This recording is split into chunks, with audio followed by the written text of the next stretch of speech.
Boa tarde a todos. Me chamo Juliana, mulher branca, com aproximadamente 1,53 m, tenho cabelo longo, loiro escuro, os olhos castanhos escuros, estou de máscara, blusa preta e realizaremos a apresentação do ciclo de debate em um auditório com paredes claras. Estarei substituindo a Larissa no nosso 14º ciclo de debate da Subpave e hoje iremos abordar o tema Reabilitação na Rede Municipal de Saúde, Programas, Protocolos e Desafios. O mês de setembro é o mês que marca a luta pelos direitos da pessoa com deficiência, com o objetivo de conscientização e promoção da inclusão. Que esse encontro seja de muitas trocas de saberes e de reflexão das nossas práticas diárias, buscando sempre desconstruir as barreiras que as pessoas com deficiência encontram tanto na saúde como nos demais espaços sociais. Convidamos a todos a participarem através do nosso chat, contribuindo com as perguntas. Apresento agora os nossos palestrantes. Cida Vidon, coordenadora da reabilitação da pessoa com deficiência na Subpave. Ela é dentista e vai falar sobre a apresentação da rede de cuidados da pessoa com deficiência, definições, fluxos e protocolos. Teremos também a experiência exitosa na reabilitação de pessoas com deficiência. E a nossa palestrante é a Angélica Marino, fisioterapeuta do Centro Municipal de Reabilitação Oscar Clark. Também contaremos com a presença do Matheus Oliveira, que é um estudante de medicina da UFRJ, que também falará sobre as barreiras na educação para surdos. O Matheus está a caminho, pois ele teve um contratempo. Cida, por favor.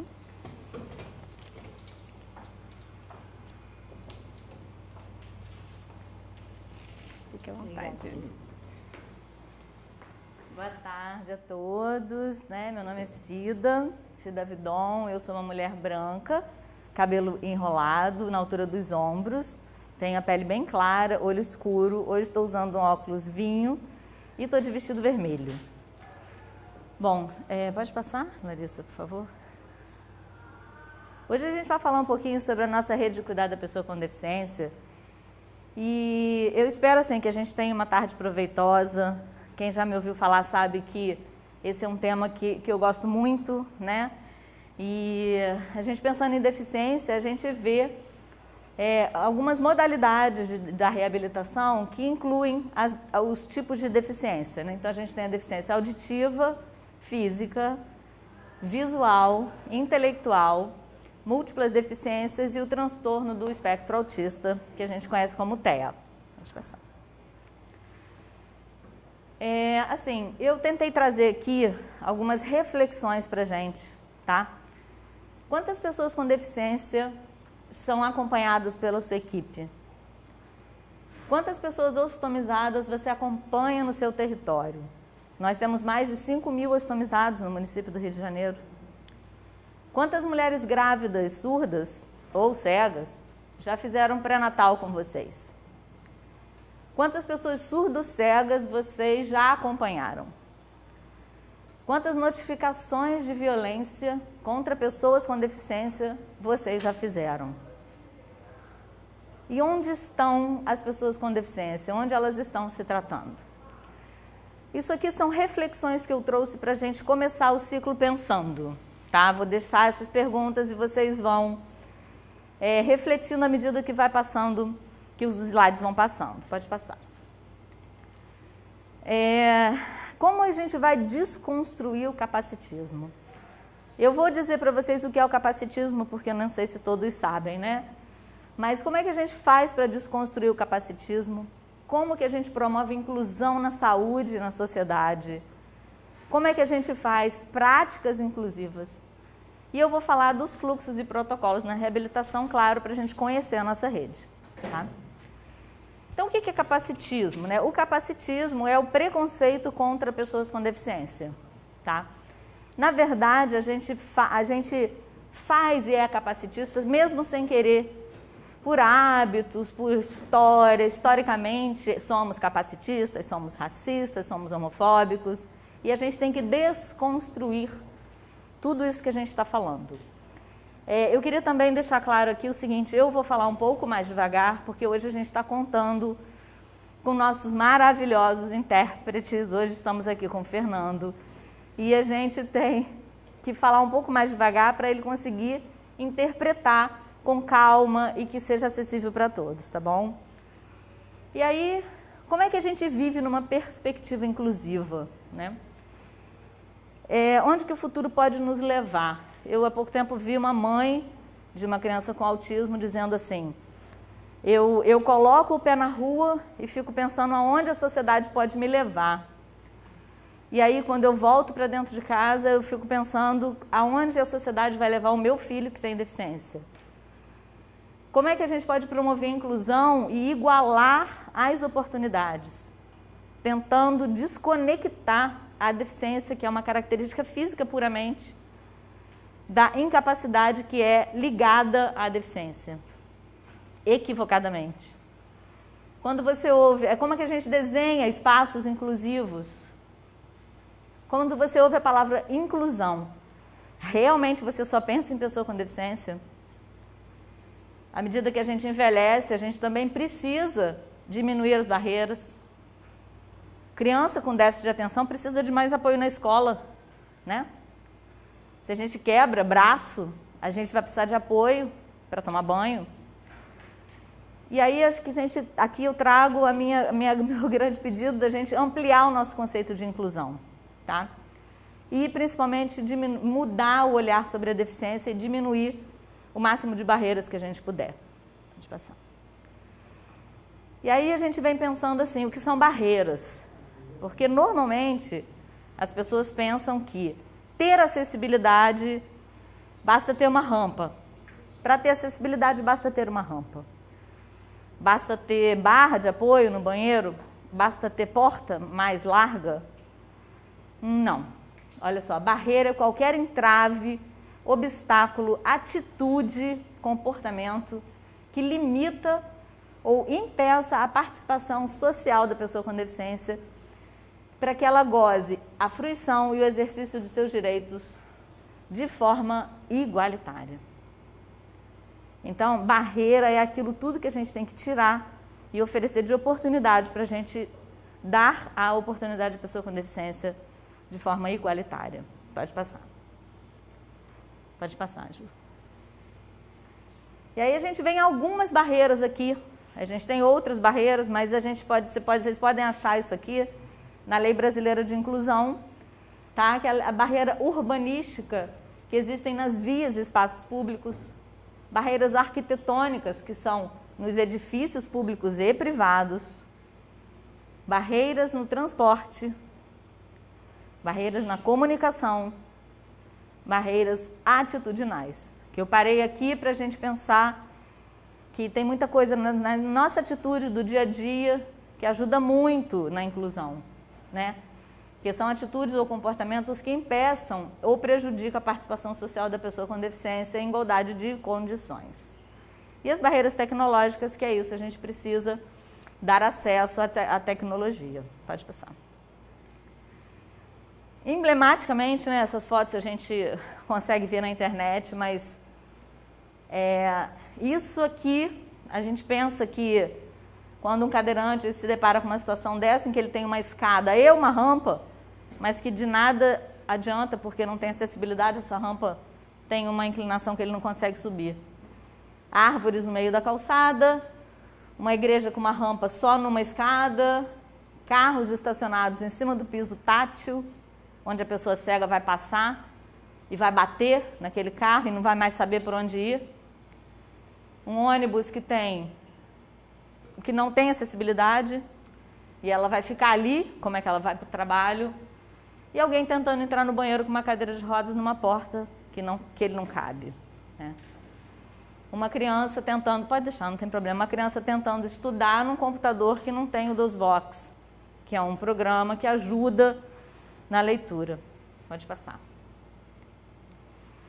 Então, se a gente não quer barreira, a gente tem que trazer facilitadores. O que são os facilitadores? Libras, num evento que eu convidei pessoas que podem ser surdas e usarem Libras. Então, a gente precisa da acessibilidade. Audiodescrição em eventos, novela, telejornal, teatro, cinema,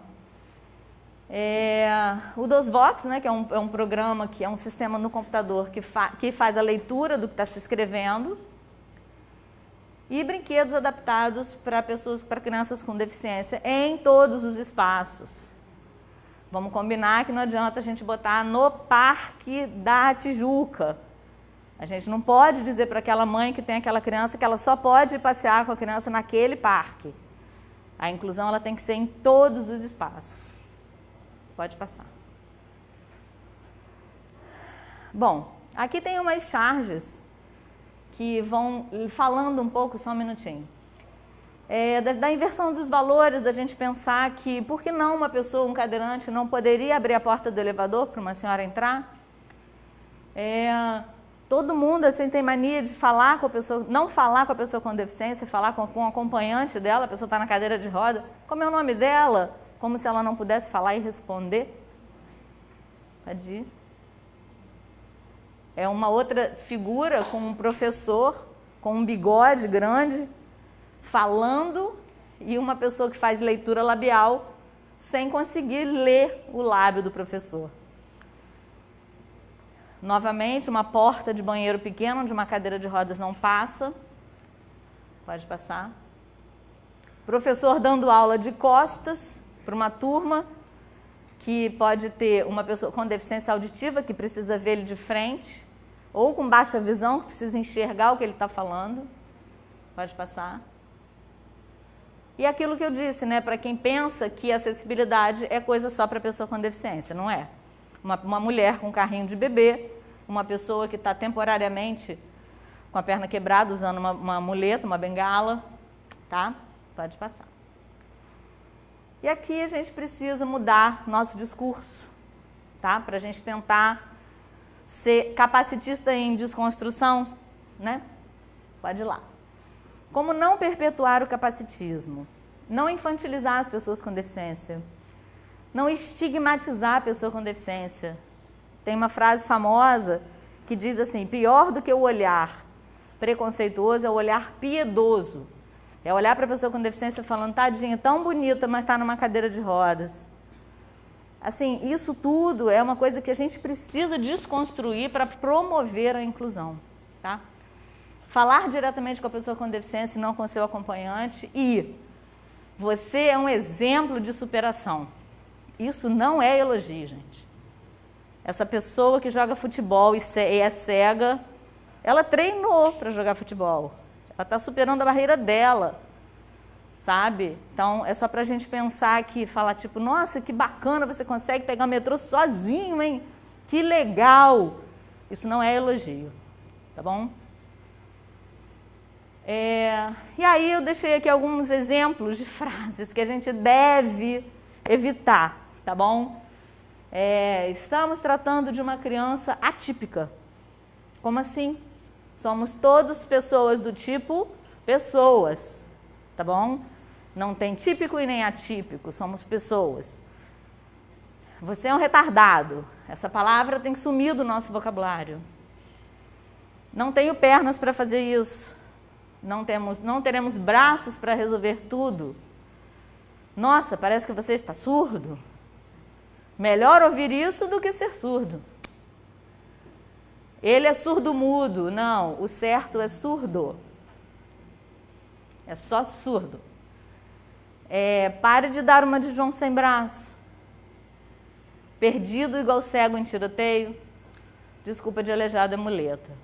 Separei algumas que são bem clássicas para a gente pensar um pouquinho, que está no nosso vocabulário do dia a dia de uma forma muito natural e que a gente não fala com a intenção de ser capacitista.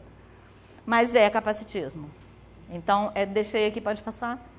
Deixei aqui como uma mensagem para a gente começar a repensar a nossa rotina de para não ser capacitista. Pode passar. Isso aqui é uma coisa comum também da gente ver, normal, pessoas que não têm deficiência estacionarem em vagas de pessoas com deficiência. E aí pior, tem a vaga da pessoa com deficiência e tem uma marcação em amarelo do lado. Aí às vezes a pessoa não estaciona na vaga, mas estaciona naquela marca ali. Não pode, porque aquele espaço ali é para a pessoa tirar a cadeira, desmontar e fazer a transferência do carro para a cadeira e da cadeira para o carro. São coisinhas que eu preciso divulgar para a gente começar a repensar a nossa atitude na nossa rotina. Pode passar. E aí viemos evoluindo para tentar chegar aqui na inclusão, onde está todo mundo dentro do mesmo espaço. Mas eu acho que a gente ainda está um pouco misturado entre integração e segregação. Políticas de retrocesso, querendo voltar com escola inclusiva para separar as crianças com deficiência, quando o que a gente tem que fazer é incluir, é fazer com que todo mundo conviva com as diferenças para a gente aprender a não ser preconceituoso e capacitista. Pode passar. Não vou ler tudo, tá, gente? Mas eu vou deixar esses slides aí, mas eu quero chamar atenção para algumas coisas, assim. Como é que a atenção primária consegue fazer com seus atributos essenciais e derivados, fazer com que isso seja realmente utilizado para a saúde das pessoas com deficiência? Que perguntas a gente precisa fazer? Integralidade e competência cultural. A gente precisa conhecer a cultura daquele grupo que a gente está atendendo, para entender as particularidades do grupo, para saber como que a gente faz ação com efetividade. Como é que se faz um preventivo? Vocês olham para a cadeirante e pensam nela como uma mulher que pode sofrer violência sexual e não conseguir se defender? Não são todas, é óbvio. Vocês já pensaram em crianças surdas que podem estar sofrendo abuso sexual e não conseguem se expressar? Tudo passa pelo atendimento do mesmo jeito. A gente respeita sigilo profissional para qualquer pessoa. Então, se você tem uma pessoa surda, que você está fazendo uma consulta de terapia com a psicóloga, como vai ser isso se o psicólogo não falar Libras, não souber Libras, vai ter que ter um intérprete? Ele vai saber de tudo que está acontecendo com aquela pessoa? Complexo e para a gente pensar. Mamografia. Quais os aparelhos que descem para fazer mamografia na cadeirante ou na mulher com baixa estatura, né? Não dá para pegar ela no colo. Não dá para tirar a cadeirante do colo, levantá-la para ela fazer a mamografia. Como é que a gente vai pensar nisso? Pode passar. Então, aqui, olha. Atributos essenciais. Atenção no primeiro contato, longitudinalidade, integralidade e coordenação. Se não tiver acessibilidade, as ações não vão ser efetivas. A gente está produzindo material informativo com adaptação razoável e comunicação fácil? Nossos materiais que a gente produz na saúde, tem alguma coisa em braille? Tem alguma coisa com vídeo, com janela de Libras? Você está comunicando para quem? Como que a gente está fazendo o preventivo de uma menina surda? Estou aqui lançando desafios. Uma das palavras do meu ciclo é desafio. Pode passar. A gente distribuiu, durante o início da campanha de vacinação, essas pranchas de comunicação fácil. A gente vai ter troca de intérprete. Alisson, bem-vindo.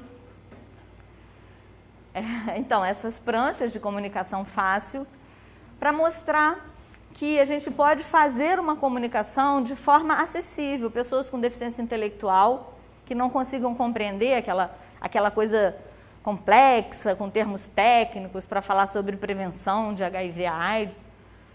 Como que você vai explicar isso para uma pessoa com deficiência intelectual? A gente precisa pensar nisso, sabe? Pode passar. E os atributos derivados, né? Que eu queria enfatizar muito a competência cultural, que é como é que a gente reconhece as características culturais dos grupos, né, que são atendidos e acompanhados, para reconhecer a sua necessidade e promover realmente sucesso no seu processo de saúde e doença. Pode passar.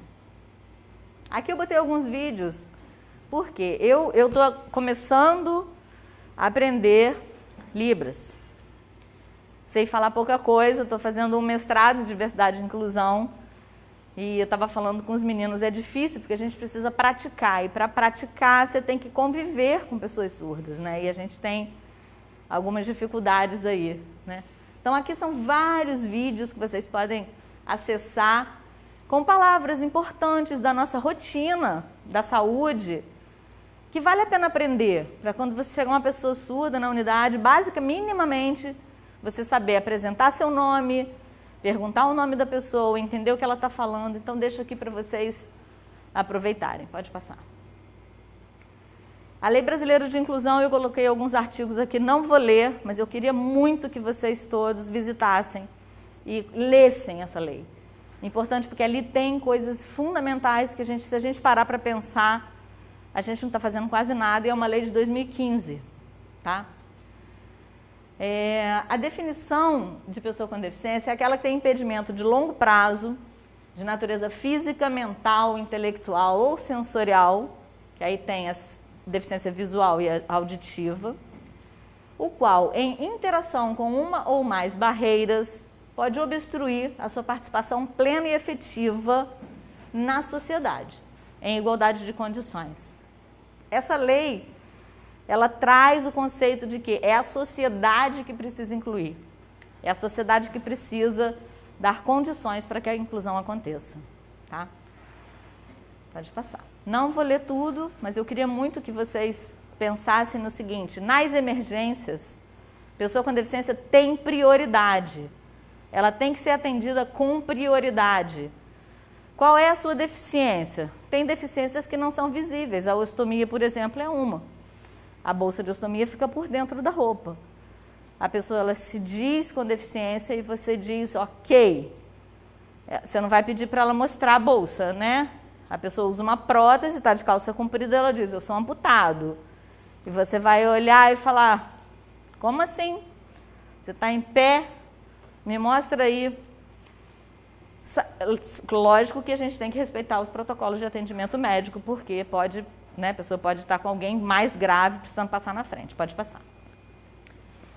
Pode passar também. Pode passar.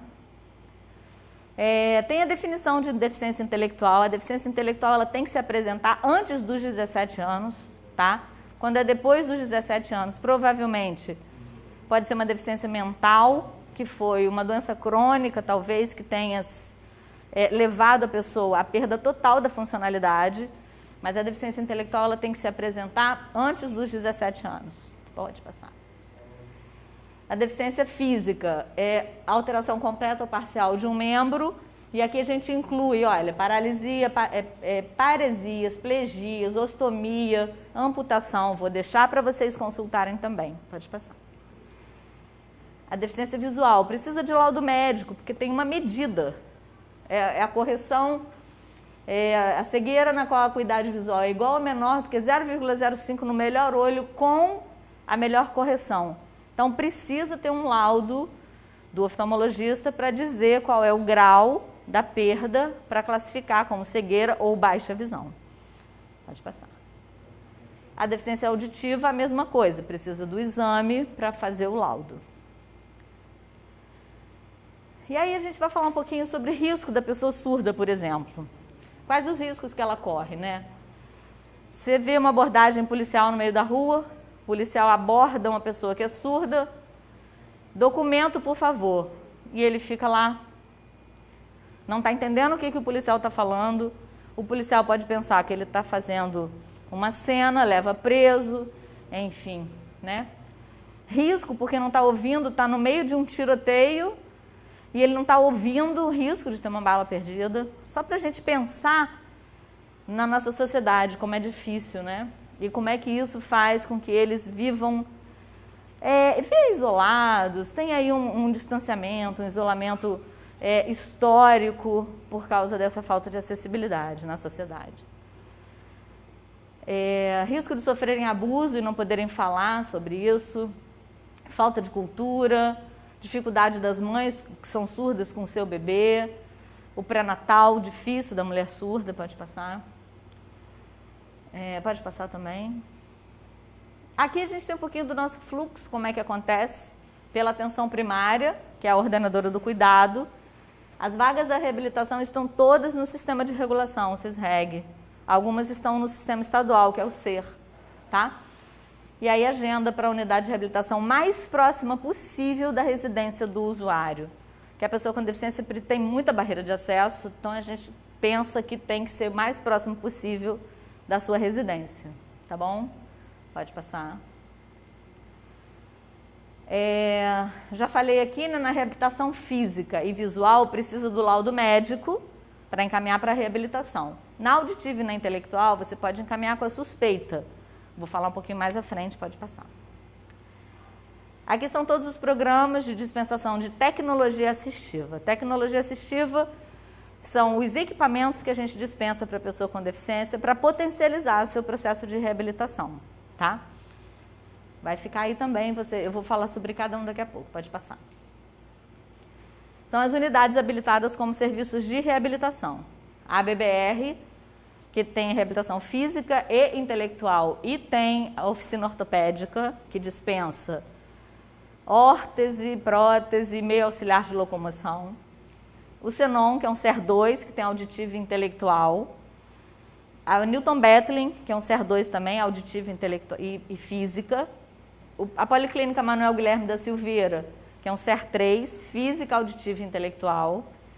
O Oscar Clark, que é um SER4, física, auditiva, intelectual e visual. E o Belisário Pena tem modalidade única de reabilitação auditiva. Todos os agendamentos via sistema de regulação. Como é que encaminha para receber cadeira de roda, gente? Por favor, a gente não quer ninguém mais no município do Rio de Janeiro sem acesso a meio auxiliar de locomoção, que são o quê? Cadeiras de roda, manual e motorizadas, muletas, bengalas e andadores, cadeiras de banho e calçado e órtese. Nós temos um contrato com a BBR, então o fluxo é agendamento no CISREG para a BBR, neste procedimento ali, consulta para prescrição de órtese, prótese e materiais especiais, tá bom?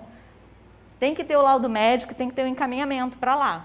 Tá? Lá eles vão fazer a avaliação com a equipe multidisciplinar, vai definir qual é o melhor equipamento, ver o tamanho e depois ele recebe o equipamento. Faz o agendamento para receber depois. Isso é importante falar para o usuário, que ele não vai na BBR receber a cadeira de roda naquele momento, tá bom? E só um minutinho, volta lá. Não tem problema. Ele promove a autonomia, o meio auxiliar de locomoção promove a autonomia, você botar uma prótese numa pessoa amputada, uma cadeira de rodas, né? A cadeira de rodas proporciona melhor postura, alimentação segura, que a criança fica sentada com a mesa de atividades, tá? Qualidade de vida para o cuidador e movimentação segura da pessoa com deficiência. Pode passar. Pode passar também. As nossas unidades, Oscar Clark, Manuel Guilherme e Newton Bethlen, também dispensam. Só que a gente faz uma compra só uma vez no ano. Então, vai chegando no final do ano, já não tem todos os modelos. Então, assim, com certeza absoluta, na BBR vai ter, aí a gente encaminha direto para ela, tá bom? Para paciente amputado, o agendamento é em reabilitação em amputação, tá bom? Pode passar. E aí, para cadeirante, o que a gente tem que pensar? Falta de atividade física, aquele corpo é um corpo que fica parado. Síndromes metabólicas, e olha, fica parado em termos, porque muitos são mega ativos, fazem esportes. A gente pensar quem não está fazendo, o que a gente pode ajudar para melhorar a condição física, tá?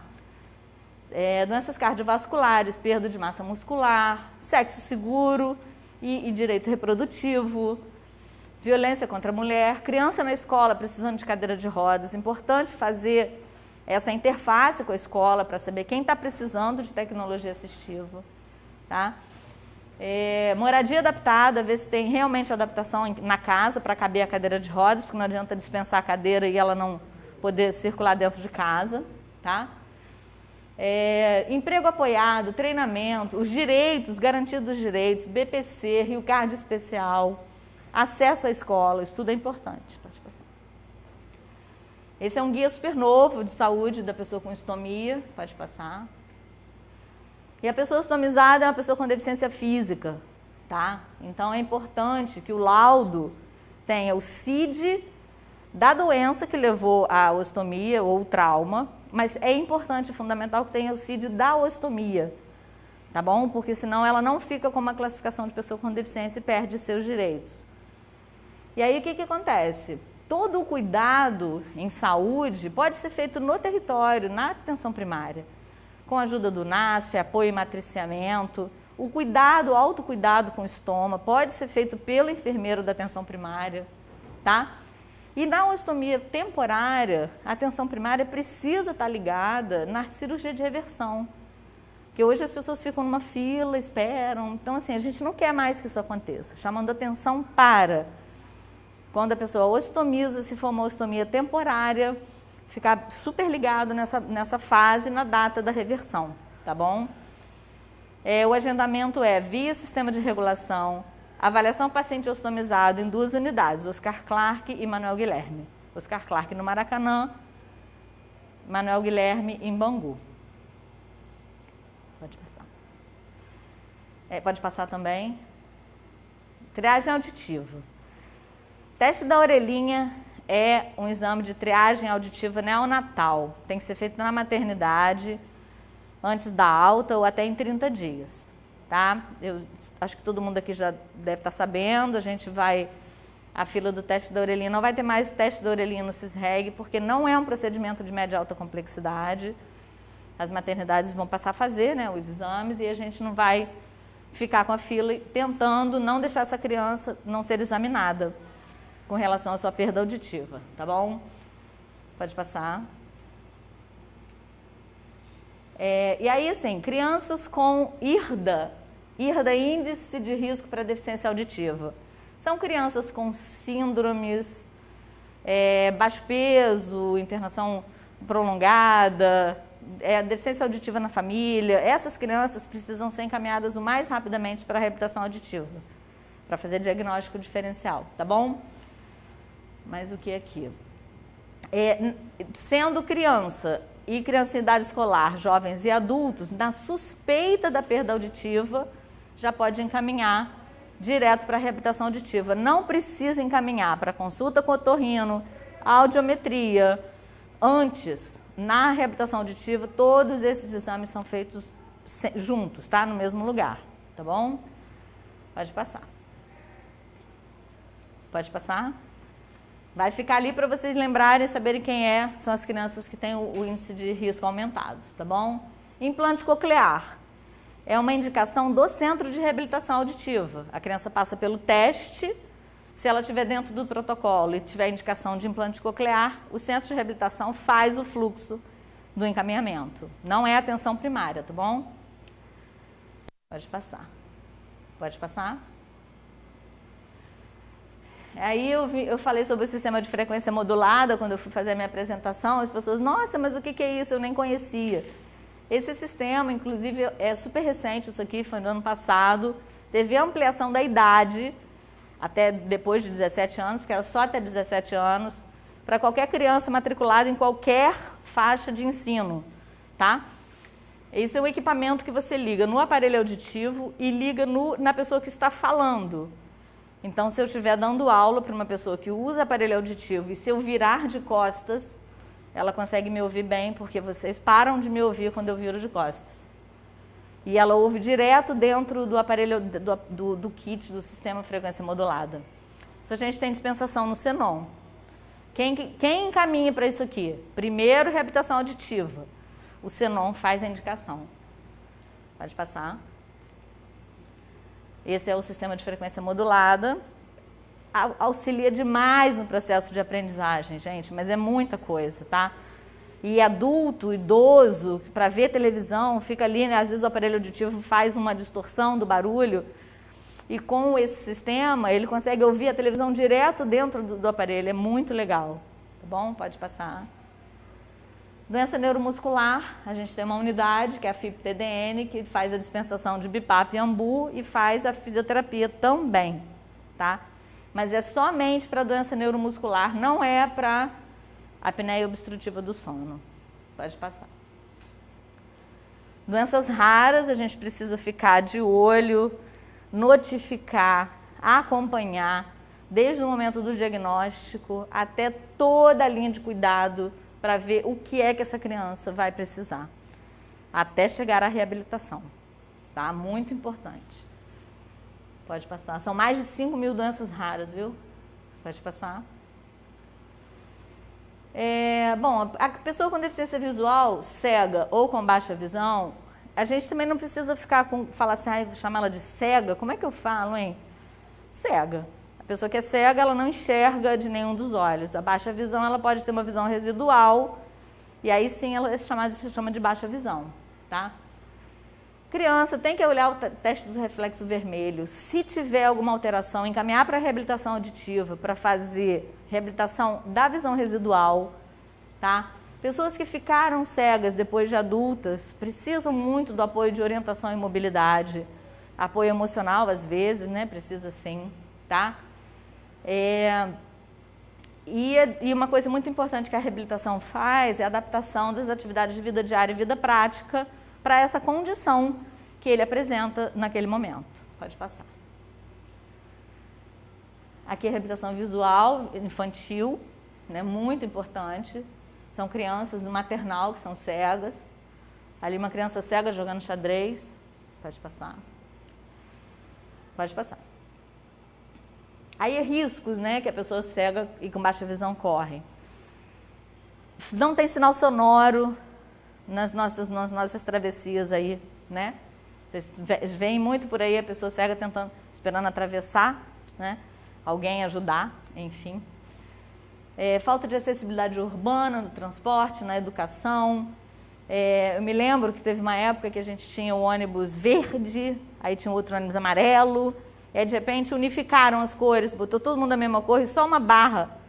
Foi super difícil porque as pessoas com baixa visão conseguiam identificar o seu ônibus muito bem pela cor, né? E aí agora elas precisam esperar chegar o ônibus para tentar olhar ou pedir alguém para dizer qual é o número, mas enfim.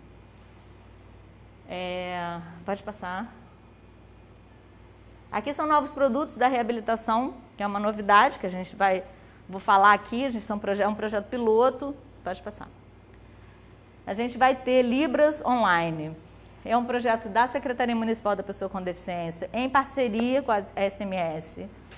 E a gente vai ter um QR Code em todas as unidades de saúde, onde a pessoa com o seu próprio celular vai conectar direto na central de Libras para ter um intérprete no momento da consulta ou em qualquer outro momento que ele precisar, que estiver dentro de uma unidade de saúde.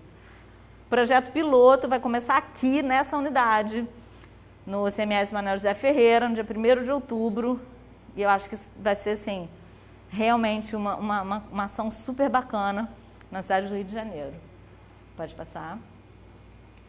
E a outra é a reabilitação pós-Covid, que a gente está ofertando vagas nessas 4 unidades, com protocolos assim, bem definidos, que vão ser passados em breve para a nossa rede, como é que vai ser o encaminhamento. Lembrando sempre, vai ser sempre pelo CISREG, tá bom? Reabilitação pós-Covid, pode passar. Lembrando do seguinte, o cuidado depois do Covid, ele precisa de um matriciamento da atenção primária e NASF, né? Por quê? Porque para a gente definir quem é essa pessoa que vai precisar da reabilitação, o que ela pode fazer em casa, quais os exercícios que ela pode fazer em casa. Por quê? Para não encaminhar todo mundo para a reabilitação pós-Covid. Tem alguns casos que você pode ajudar, a própria equipe de atenção primária pode ajudar na reabilitação, tá bom? Pode passar. Os critérios de elegibilidade e inelegibilidade também vão estar lá no CISREG para a gente entrar em bastante detalhe depois. A gente provavelmente vai fazer um fórum com a nossa rede para passar todos esses detalhes, tá bom? Pode passar. Rio Card especial é sempre um tema denso, acho que hoje nossa rede já está um pouco mais preparada, mas o Rio Card especial ele é um benefício no transporte, que para a pessoa com deficiência ele tem direito à passagem ilimitada, e independe de estar em tratamento ou não, e pode ter direito ao acompanhante. Para a doença crônica é limitado ao número de vezes que ele vai à unidade para fazer tratamento de saúde. Ou a unidade, ou em outro lugar, que ele pode ir na fisioterapia, na aula de natação, no teatro. Se tudo fizer parte do tratamento dele, pode estar incluído na quantidade de passagens, tá bom? E é limitado ao tempo que ele vai se tratar. Então, eu deixei aí alguns detalhes que vocês podem consultar, tá bom? Pode passar. Para não munícipe, é a mesma coisa, só que ele precisa apresentar um laudo de onde ele está se tratando aqui no município do Rio de Janeiro. E aí aqui a nossa unidade faz a transcrição para o sistema para ele ter o direito de se tratar aqui dentro do município. Pode passar. Essas são as unidades, a gente viu as unidades que fazem fronteira com os municípios mais próximos, né? Mas eles podem se cadastrar em qualquer unidade de saúde. Pode passar. E é isso, gente. Obrigada. Eu acho que com certeza vão vir perguntas aí. Vou ficar aqui até o final para a gente responder o que a gente puder. Tá bom? Obrigada. Convido a Angélica, eu vou chamar a Angélica para ela apresentar a experiência exitosa lá do Centro de Reabilitação. A Angélica é uma fisioterapeuta lá do Oscar Clark. É uma profissional assim, extremamente dedicada, competente, envolvida. Fico orgulhosa quando vê os bebezinhos dela que não rolavam, que começam a rolar, comemora cada passinho que eles dão. Aí eu queria te agradecer também. Desejava ser uma boa apresentação aí. Obrigada. Olá, boa tarde. Sou Angélica, fisioterapeuta do Oscar Clark. Sou uma mulher branca, de cabelo cacheado, louro até os ombros. Estou vestida de blusa florida amarela e uma calça verde. Bom, eu vim apresentar um pouco de um trabalho exitoso que a equipe teve nesse momento tão difícil de pandemia, né? E aí chegou pra gente, e aí, o que nós vamos fazer? Qual foi o caminho que a gente traçou, né? Pode passar? Então, nosso paciente chegou pra gente em junho, que foi o boom da pandemia. Ele tinha vindo via CISREG, mas com um pedido judicial para a gente dar um suporte para ele nesse momento, mesmo não sendo presencial, que foi um momento que estava com todos os atendimentos presenciais suspensos. Então ele chegou, ele veio do CISREG, ele é morador do Caju, está em processo de investigação, ainda não tem um diagnóstico fechado, e isso para a gente, dentro da nossa equipe, independe para a gente tratar. A gente trata o que a criança apresenta e não o diagnóstico. O diagnóstico pode levar anos para conseguir algum diagnóstico, os exames demoram, então a gente vai tratando o que a criança apresenta. Então, bota o vídeo para mim, por favor. Um vídeo.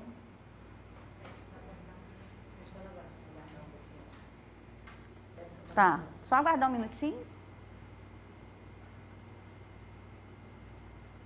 Isso.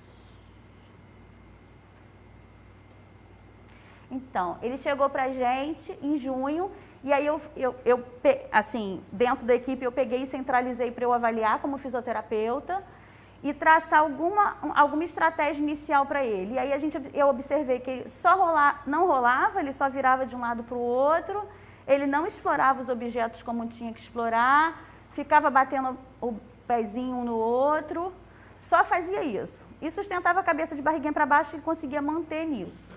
E aí o que a gente fez? O que a gente faz nesse momento? A gente não pode tocar na criança, a gente não pode ir na casa nesse momento, a criança não pode vir para a gente. Dentro da equipe, a gente começou a enviar vídeos para a mãe, e a mãe enviava para a gente com posturas para estimular esse desenvolvimento dele. Esse vídeo é de 1 mês depois da nossa primeira orientação. Ele já está buscando mais um brinquedo e ele já está conseguindo se arrastar. Ele já consegue se arrastar, coisa que ele não fazia 1 mês antes, em junho.Por quê? O que a gente orientou? Botar um brinquedo só, que é o que a gente sempre fala, um brinquedo para a criança estimular e trabalhar aquele brinquedo da forma que ele tem que ser trabalhado. Se você bota um monte de brinquedo, ela pega todos e não trabalha da forma que tem que ser trabalhada no brinquedo. Botando longe, segura o vídeo para mim, por favor. Botando longe, aquela criança vai querer pegar o brinquedo, vai querer buscar o brinquedo. Desde o momento que ele tenta buscar, ele elabora o movimento, ele elabora todo o processo que ele vai para buscar. Então, além da parte motora, eu também estou trabalhando naquela parte intelectual, que a gente chama de programação do movimento. Tenho que programar como é que eu vou fazer para buscar aquele brinquedo, qual o recurso que eu vou usar. Bota o slide, por favor. Isso. E aí, dentro dessas orientações que a gente fez online, ele ficou online com a gente bastante tempo. Pode passar. Isso, junho. Isso. E aí, até outubro, ele ficou no online. Online. E a gente pediu exatamente o que eu falei, um brinquedo de cada vez. A gente fez vídeo para estimular o controle de tronco na postura sentada. A nossa musicoterapeuta também entrou, que a gente achou muito importante, até por esses movimentos que ele fazia, de bater pezinho, ficar olhando para a mão, querer se isolar, mesmo nos vídeos a gente percebia isso. A nossa musicoterapeuta entrou, elaborou também, junto com a mãe online, instrumentos musicais de sucata, para a mãe poder estar fazendo em casa. Como ela relatava também que ele não gostava de botar o pezinho, em que encostasse o pezinho, mãozinha, ele tinha uma alteração de sensibilidade. A gente pediu para ela trabalhar com textura, com esponja, o feijão, para ele botar o pezinho dele no feijão, para a gente ir trabalhando isso, para quando ele viesse para o presencial, a coisa já está diferente. A nossa psicóloga também, pela ansiedade que essa mãe tinha de ter uma criança com deficiência, precisando de tratamento, no meio de uma pandemia, sem poder ser o presencial, o que a gente fez? A psicóloga também fez atendimento online para ela, individual, só ela e a psicóloga. Pode passar. E aí, em novembro, as coisas começaram a melhorar e a gente trouxe ele para uma reavaliação, na realidade, né, no presencial. E aí, o que a gente observou? Ele era muito choroso, não queria que a gente tocasse nele, não queria toque em nada, já estava explorando mais o objeto, mas não queria sair do colo da mãe. E aí, nesse momento, a gente viu que, para ele fugir da gente, ele dormia. Ele buscava o sono.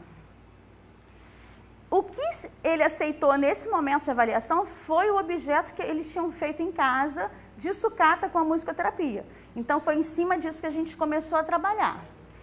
Novembro, dezembro e janeiro de 2021, a gente alternou atendimento online, o remoto, né, com atendimento presencial. Pode passar?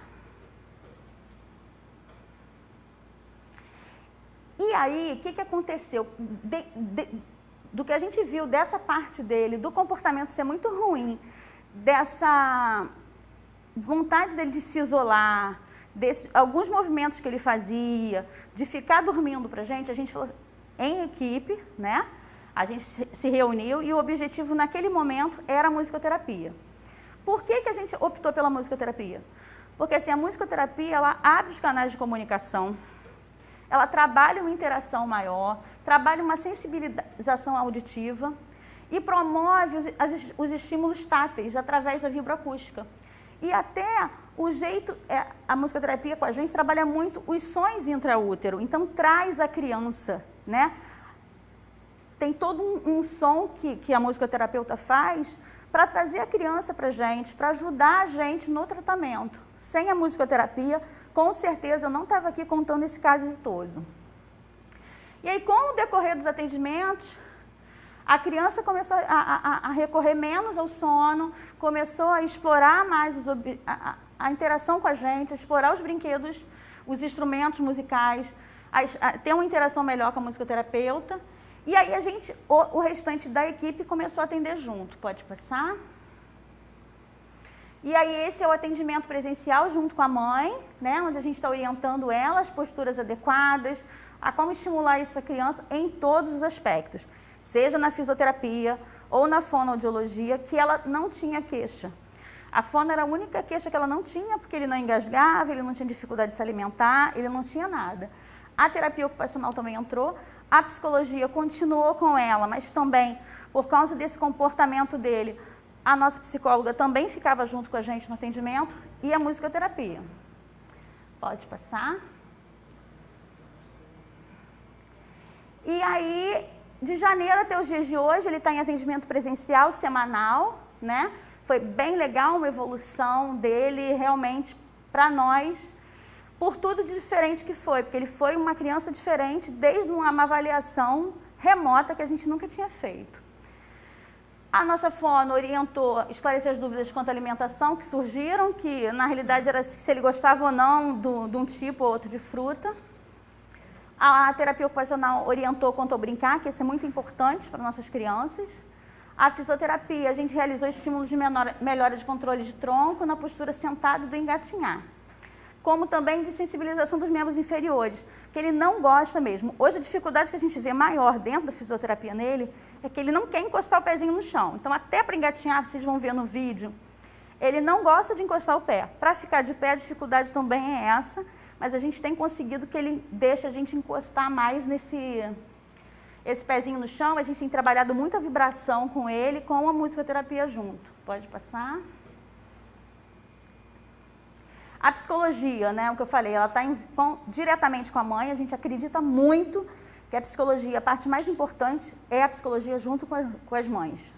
Então, ela vai até atender a criança, mas o foco principal da psicologia na nossa equipe é com os responsáveis, porque ela tem o objetivo de fortalecer o vínculo terapêutico, a aceitação do quadro e a elaboração do luto da criança idealizada que nunca vai existir.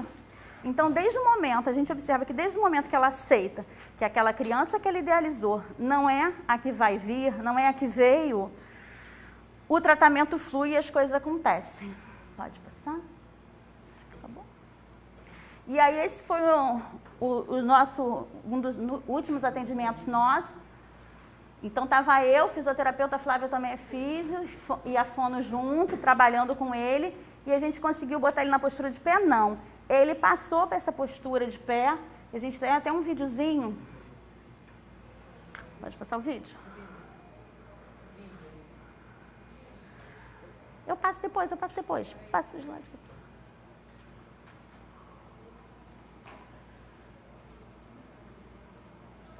Pode passar, depois eu volto.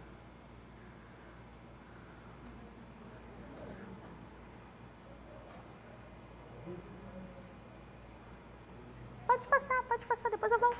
Pode. E aí a rede de apoio que ele tem, né? Ele é atendido pela Clínica da Família, Antônio Braga Lopes, com a gente no Centro Municipal de Reabilitação Oscar Clark, onde ele está dentro da reabilitação neurológica em pediatria. Dentro da Unidade Neurológica Infanto-Juvenil, a gente tem 2 braços, que é o nosso da reabilitação neurológica em pediatria e tem a de intelectual em pediatria, que já atende crianças com outras demandas. Ele faz acompanhamento no Instituto de Puericultura e Pediatria Martagão Gesteira, que faz com neurologista, geneticista, pediatra, nutricionista e dermatologista. Ela já entrou com o pedido do LOAS e do Rio Cardes, já tudo certinho, a Clínica da Família tem feito o acompanhamento certinho dela.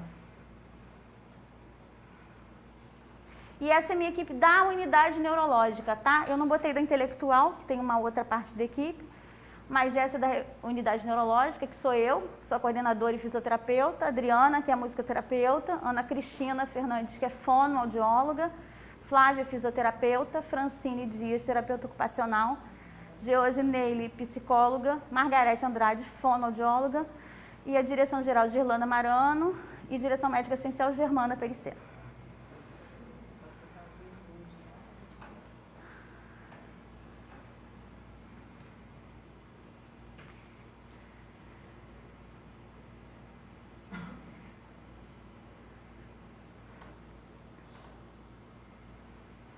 Então, isso é ele. Agora, ele começou a imitar os bichinhos. Ele estava no atendimento, ele começou a imitar os bichinhos, então ele faz o leão. E ele não interagia com a gente. Então, a gente brinca com ele, ele interage, ele olha nos olhos, ele não se isola mais. Ele não chora para entrar na sala, mandando beijo.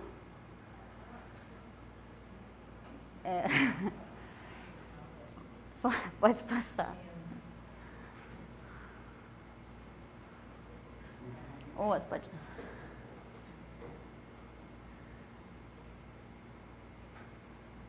Esse é ele engatinhando para pegar a bolinha.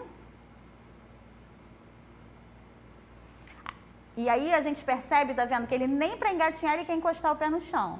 Mas para a criança que em junho do ano passado só ficava de barriguinha para baixo e só ia de prono para supino, de supino para prono, não rolava, ele buscou. O mais importante, gente, é que a gente atende a criança num global, tá? Ele não é um braço e uma perna pra gente, ele é um total. Então, eu preciso que a parte motora dele aconteça, mas eu preciso que a parte cognitiva também. Aquele dele passando para de pé.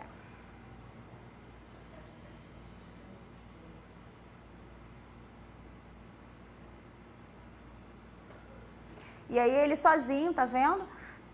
Ele foi sozinho para passar para de pé, porque ele estava querendo trabalhar lá em cima com a bolinha, com o brinquedo que ele gosta. E aí a dificuldade que a gente tem é exatamente essa. Ele não quer botar o pé no chão. A sensibilidade dele, a gente tem que trabalhar muito de sensibilização com ele, com texturas diferentes. Ele tira o tempo todo o pé do chão, mas ele já deixou. E ele programou o movimento, ele quis subir para ele brincar com o brinquedo. A gente procura sempre que a criança faça o movimento. Quando eu tento fazer, eu trabalho toda a minha musculatura, além de trabalhar minha parte cognitiva. Eu preciso entender, para eu andar, que eu vou ter ou uma cadeira na frente, ou um buraco para ultrapassar. Não adianta simplesmente botar a criança para andar, ou botar no andador, que nós, fisioterapeutas, somos completamente contra. É programar, é a criança saber que eu vou levantar ou eu vou engatinhar para buscar um brinquedo, mas que eu tenho que ultrapassar objetos, e para isso eu preciso trabalhar minha parte cognitiva. Por isso que a nossa equipe vê a criança como um todo. Então, o atendimento é interdisciplinar. Estamos no mesmo tatame. A fisioterapeuta, a terapeuta ocupacional, a musicoterapia e a fonoaudiologia. Não tem atendimento ambulatorial, é todo mundo junto para trabalhar o paciente num global. Foi?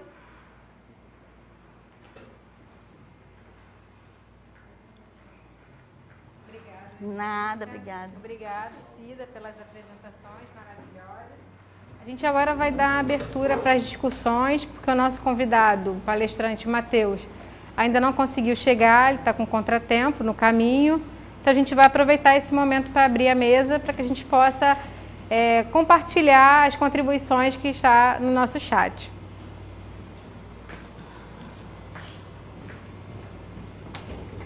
Podemos?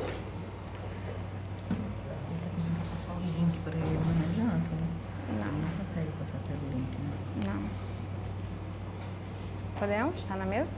Sim. Pode? O microfone está ligado? Então, a gente começa aqui com a consideração da Tânia Regina, onde ela diz que, no meu ponto de vista, todos os projetos deveriam ser bem planejados, pensando nestas pessoas. Quer fazer uma consideração?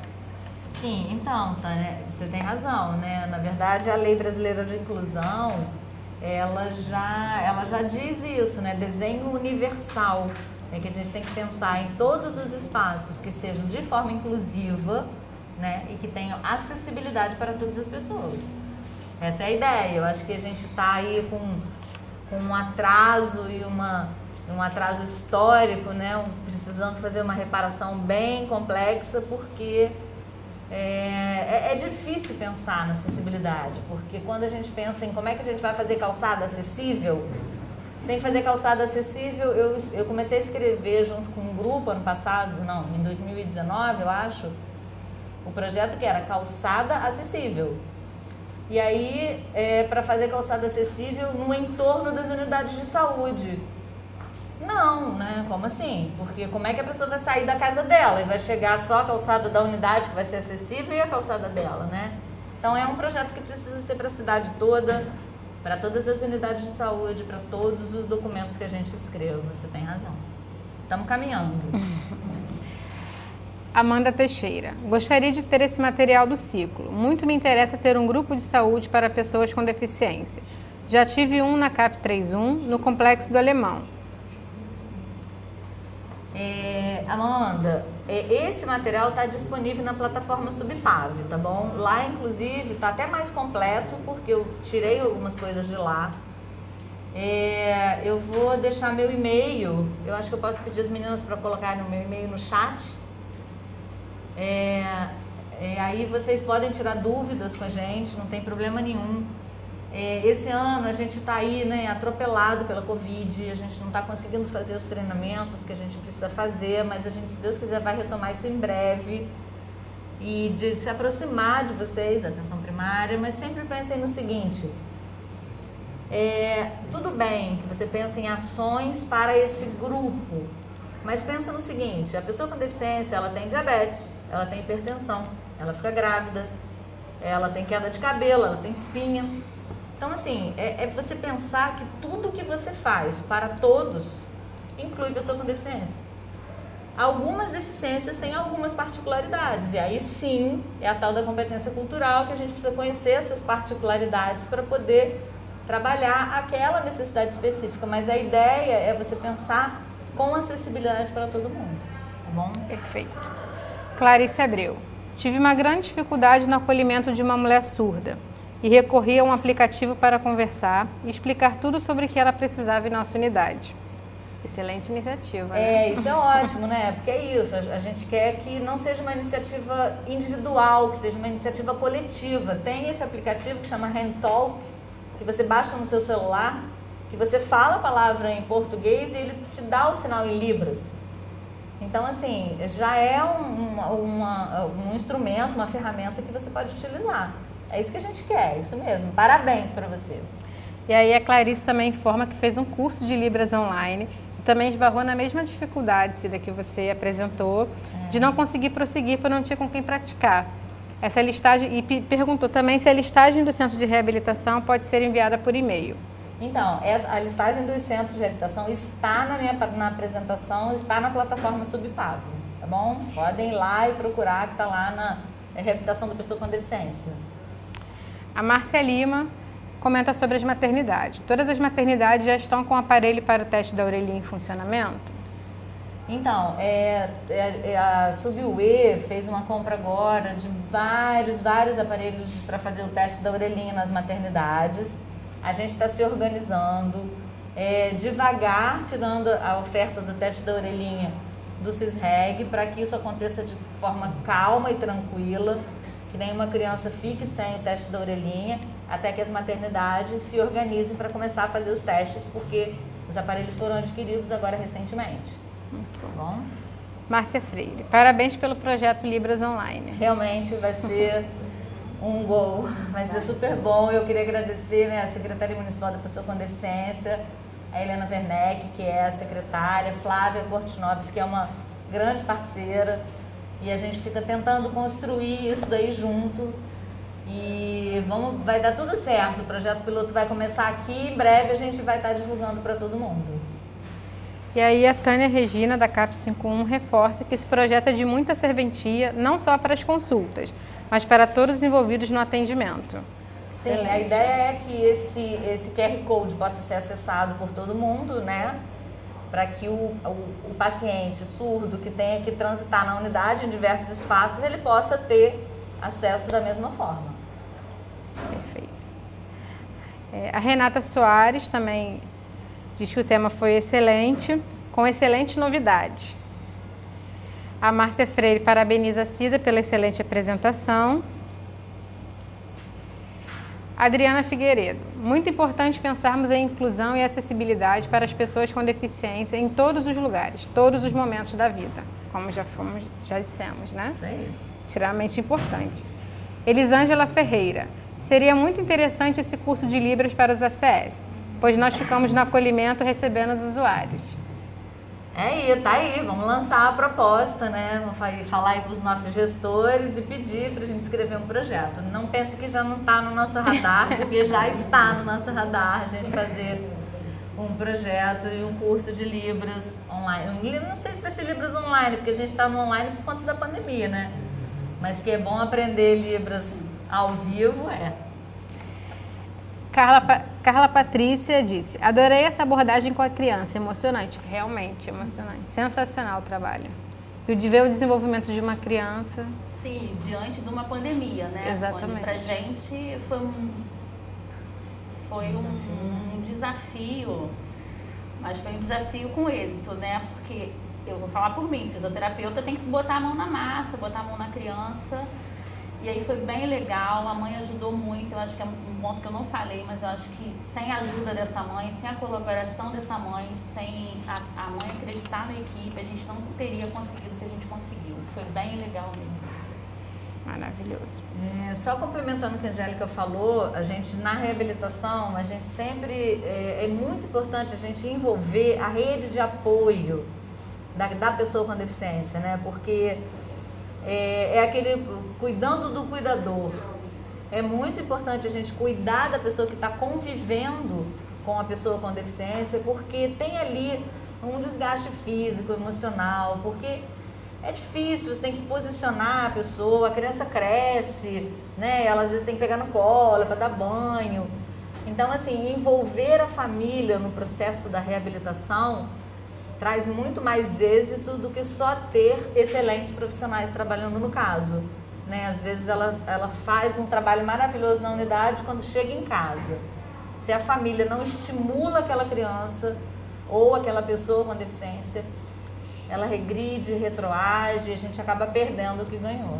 E é uma coisa que a gente trouxe da pandemia para os atendimentos presenciais de hoje, tá?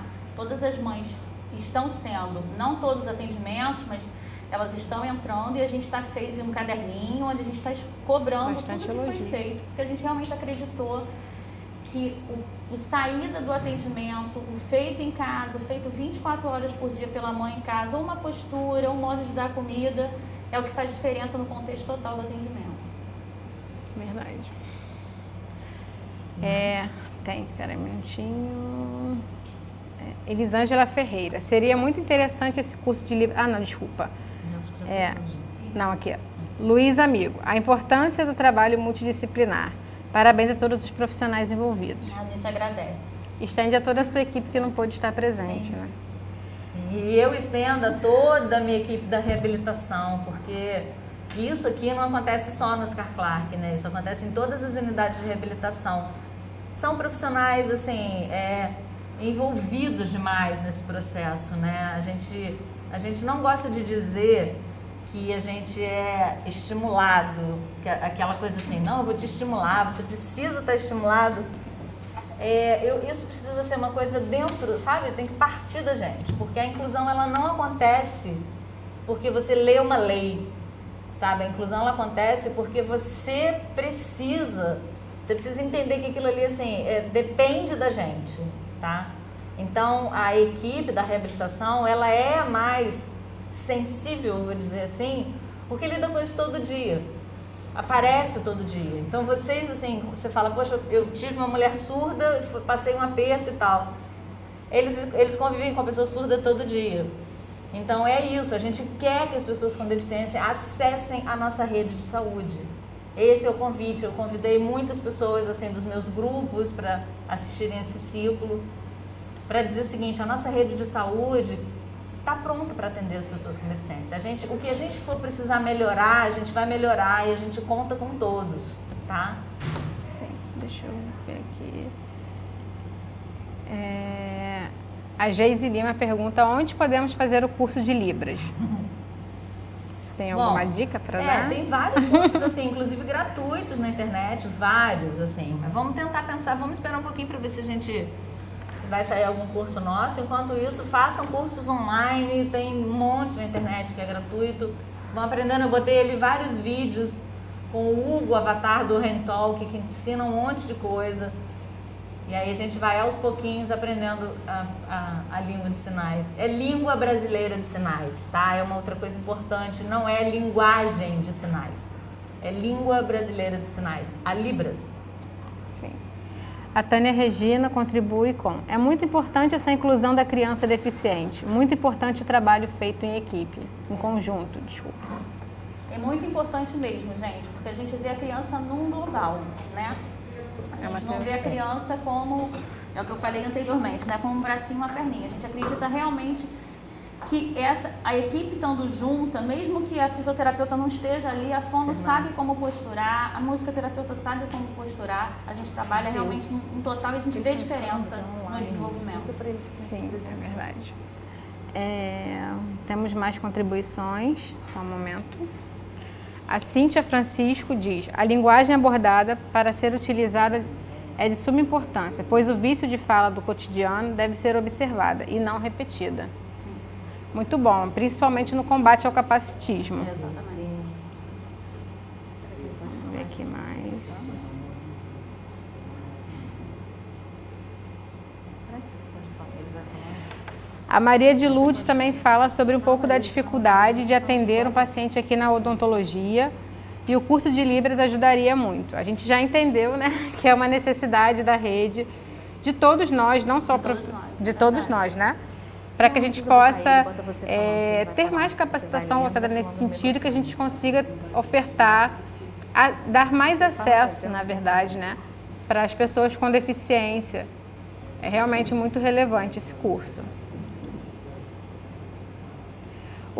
O Claudson Beira também traz como: a organização do espaço urbano deveria envolver outras secretarias, inclusive as de obras e de ordem. Sim, né? Sim. Promover a acessibilidade, acesso e acessibilidade em todos os espaços é muito importante. E aí, o que eu gostaria de trazer também de contribuição é de que, enquanto profissional, que eu fui na ponta, na assistência, vendo todo esse entusiasmo da Cida, e trazer muito bem explícito, né, todas as questões que envolvem as pessoas com deficiência, a apresentação do fluxo, a gente remete a uma prática, né, de pensar o quanto a gente ainda precisa avançar para ser mais inclusivo nas nossas atitudes. Não só na questão da mudança da fala, né, mas também ter um olhar diferenciado para essas pessoas, de como eu consigo trazer elas, né, para dentro da nossa rotina de saúde, dos nossos cuidados de saúde, para a nossa vigilância principalmente, entendendo que também esse grupo pode estar em maior vulnerabilidade, com maior risco de adoecimento e que precisa de um cuidado multidisciplinar, interdisciplinar, né? E então a gente precisa ofertar tudo aquilo que a nossa rede pode proporcionar. E a gente entende que quanto mais a gente consegue ofertar, a gente aumenta a capacidade deles de desenvolvimento, como a gente pôde ver do caso da... Exatamente, muito relevante. A gente está tentando fazer uma conexão com o Matheus, porque ele não está conseguindo chegar aqui, ele está preso no trânsito. Vou pedir que aguarde um minutinho. Vocês vão conseguir?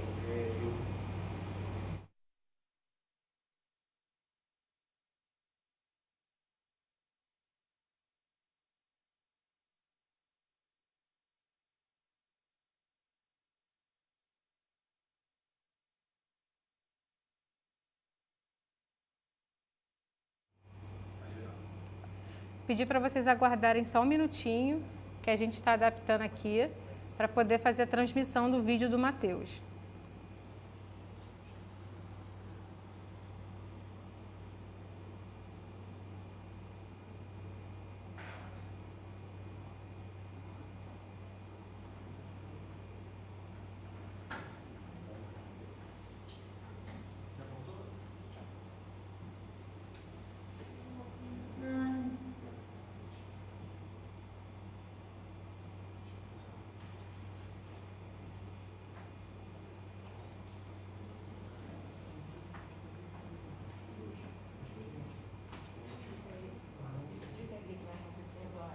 Expliquei. Eu expliquei. O áudio aqui está cortado, né? Vinícius, tá cortado aqui?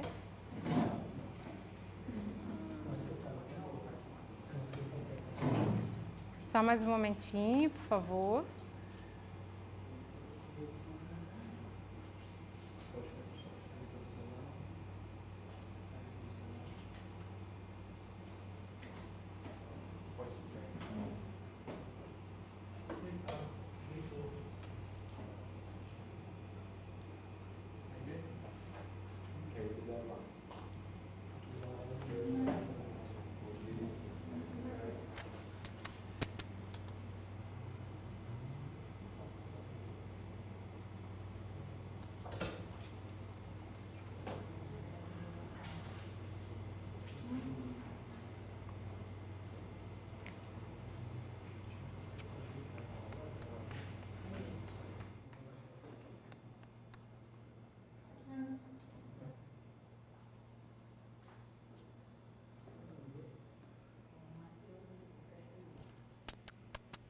Pode. Som. Pode. Pode começar. Boa tarde, tudo bem? Primeiramente, eu queria agradecer o convite. Infelizmente, eu não pude estar presente. Meu nome é Matheus, esse é meu sinal. Eu sou surdo e eu faço curso de medicina na UFRJ. E eu já estudo, desde quando eu comecei a estudar, sempre foi um desafio estar na UFRJ. É um curso bem difícil. E pensando como a UFRJ poderia me oferecer acessibilidade, quais são os desafios que a sociedade faz com que eu consiga ter inclusão e mais acessibilidade. E eu percebi que faltava tá travando um pouco. Será que dá para ir? Tá tranquilo? Só um instante. Deixa eu só dar um jeitado aqui.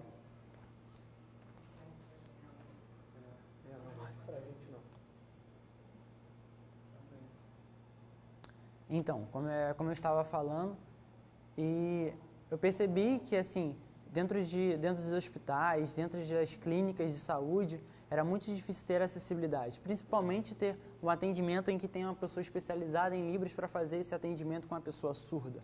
E muitas das vezes a gente tentava com o apoio da família, mas assim, muitas das famílias não tinham informação, como que fazia. Então, como que os surdos iriam estar nas clínicas, nas policlínicas, para ter esse atendimento?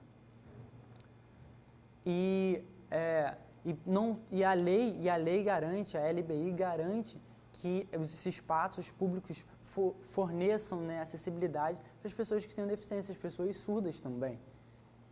E aí, por isso, pensando nesse viés, que eu escolhi o curso de medicina. E para conseguir ter essa acessibilidade para as pessoas surdas, entendeu? Para dar segurança para essas pessoas surdas na área de medicina. E eu percebi que a partir do momento que eu ingressei na medicina, tive muito apoio, né, das pessoas, e aí a sociedade começou a ter uma visão melhor, porque não conhecia muito, não sabia que o surdo era muito capaz. E existiam muitas barreiras comunicacionais, então por isso a gente começou a pensar e se desenvolver. E a partir do momento que eu fui para a UFRJ, passei no curso de medicina, é um curso muito tradicional e muito difícil, e existiam muitos termos técnicos que eu conhecia, e eu tinha essa barreira comunicacional, essa barreira linguística, e tanto os professores, os médicos, eles não estavam prontos para prestar acessibilidade, porque foi a primeira vez que teve um surdo no curso de medicina. E tive um problema que o surdo, a gente não está abaixo, a gente não está abaixo, a gente está no mesmo padrão, então por isso eu tenho esse mesmo potencial, basta eu me esforçar para conseguir. E quando eu entrei para a universidade, eu não me viam assim. E aí, depois de um tempo, e eu tinha um desejo de ter mais conhecimento nessa área de medicina, então comecei a buscar conhecimento, vocabulário, pois não existia nenhum glossário, não existia nada que fazia com que eu tivesse esse conhecimento. E aí eu comecei a ter práticas dentro da universidade acadêmica, ter atendimento ao surdo, foi bem difícil no começo, mas eles não me aceitavam, né? E eu comecei a encontrar estratégias para conseguir se desenvolver, conseguir me acostumar como médico surdo.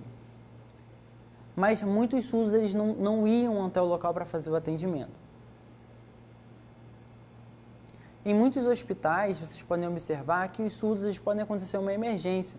E o surdo vai até essa emergência e aí no momento que eles tentam se comunicar com eles não conseguem mostrar para onde está sentindo dor, se a dor é no braço, se a dor é no corpo. E aí existia essa barreira comunicacional. E assim, o fato de eu ter ido para a universidade foi para isso, para quebrar essa barreira, quebrar esse estereótipo. muitas das vezes os profissionais, eles, mesmo não tendo, tentando conversar no papel, não adiantava, porque muitos surdos não conhecem, as palavras são muito difíceis. Então a sociedade precisa entender que o surdo, ele é capaz sim, da mesma forma que eu consegui ir para a universidade, ele tem capacidade de sim, de ser um médico, ser um engenheiro e conseguir desenvolver. E aí eu criei um curso de extensão para ensinar alguns termos, algumas coisas, mas assim, não teve um público esperado, porque eu precisava me formar primeiro para depois estar aqui, entendeu? Estar trabalhando. Então, por isso é um grande problema. Eu não tive poucas respostas. Eu como surdo, oferecendo o curso, teve alguns surdos que não queriam, e dentro da universidade. Então, é um grande desafio. Travou um pouquinho.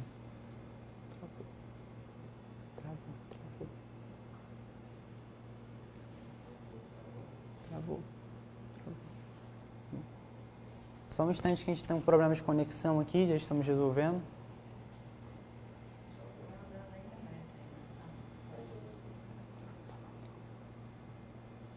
Não dá pra ver não, que travou.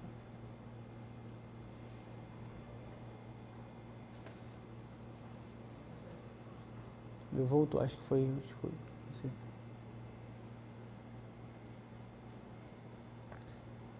E o fato de eu ter entrado da universidade foi sim uma vitória, principalmente sendo no curso de medicina. Muitas vezes as pessoas olhavam, cara, como que você conseguiu estar no curso de medicina? Será que o curso de medicina, ele aceita uma pessoa com deficiência? Será que ele aceita um surdo?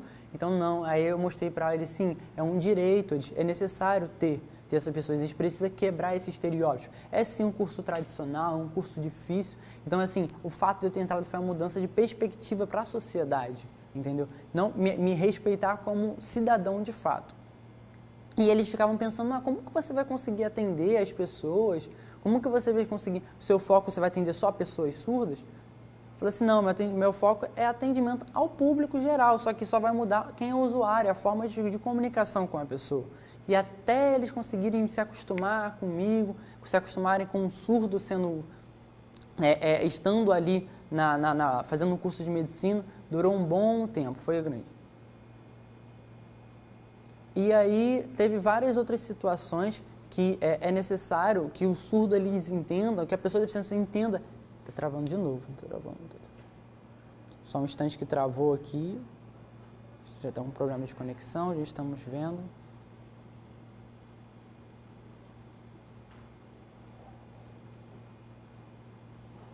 Isso aqui travou. Vamos aí, deixa eu ver. Conseguimos aqui, voltamos.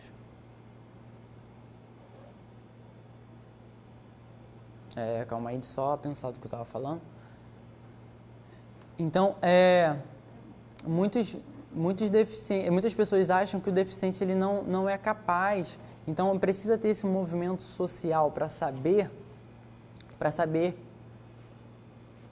Troca de intérprete? Não.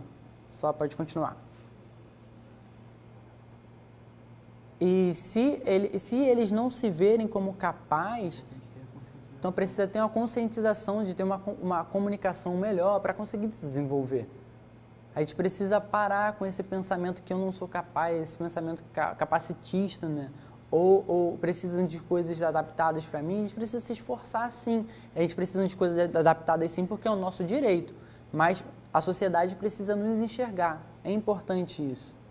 E dentro da universidade, e dentro da medicina, em qualquer âmbito, na área da saúde, em qualquer lugar, é necessário ter, sim, essa acessibilidade.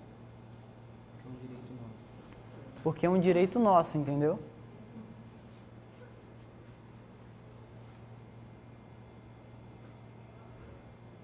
E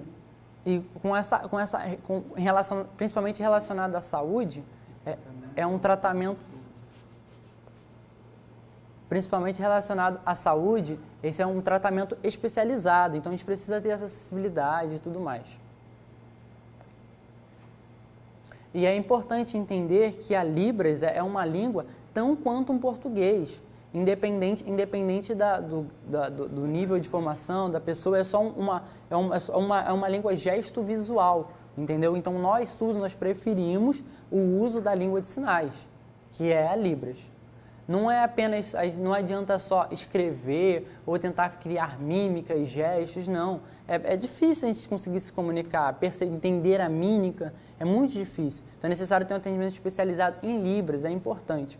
E foi por isso que eu, estando aqui na universidade, foi criando esse costume para que as pessoas, até os meus colegas de turma, consigam entender isso, para quebrar essa barreira. Porque o surdo, ele é assim, visual, ele tem uma língua, ele tem um vocabulário, uma cultura, e tudo isso a gente precisa quebrar e precisa criar um costume. Então, assim, foi um grande desafio quando eu entrei estar no âmbito acadêmico.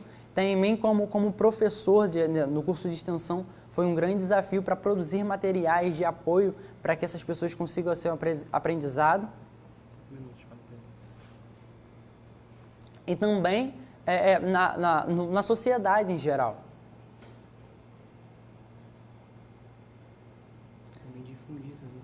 E também difundir as informações, é muito importante.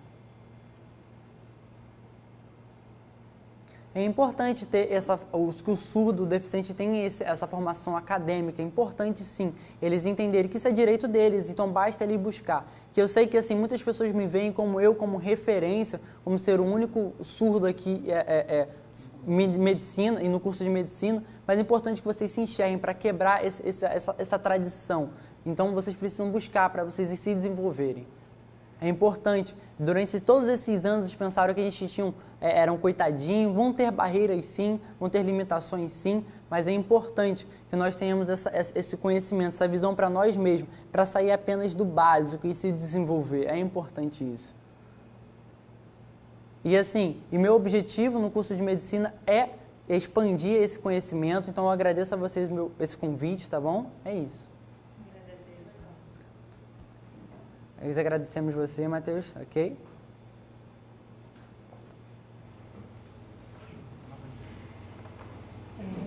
Esperar a Cida retornar à mesa, para a gente dar continuidade ao chat.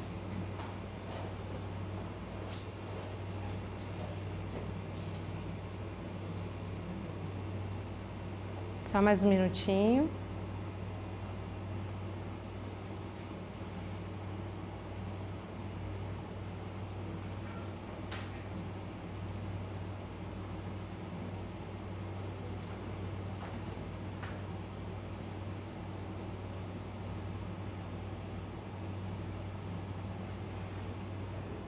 Enquanto a Cida coloca o microfone, eu vou trazer mais um comentário. A Marcele Martins, a meio tema, precisamos realmente se capacitar. Realmente é importante. E que bom que a gente está se sensibilizando para esse tipo de pensamento, que a gente realmente precisa cada vez mais se capacitar. Está aberto aqui, Denise, o microfone. A Iris Santos, muito amor ao próximo. Parabéns, professor Matheus, pela garra e dedicação. Excelente, Matheus, muito obrigado pela sua participação.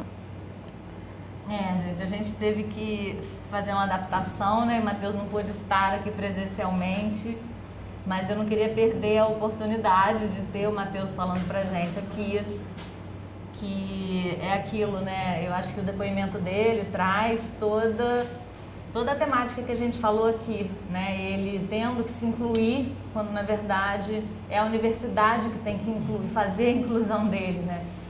Ele ainda tem dificuldades com relação a alguns temas, são palavras da medicina que são muito difíceis, mas eu, conhecendo a garra dele, tenho certeza que ele vai vencer. Então eu queria pedir desculpas a vocês aí pelo nosso improviso aqui, que a gente botou ele no celular. E agradecer ao pessoal daqui da Otix, que deu esse jeitinho, foi perfeito. Acho até que não deve ter sido tão bom assim como se ele estivesse aqui pessoalmente, mas eu tenho certeza que a mensagem ficou aí para vocês, né? Posso fazer um comentário? Silvana Barreto, excelente ciclo de debate.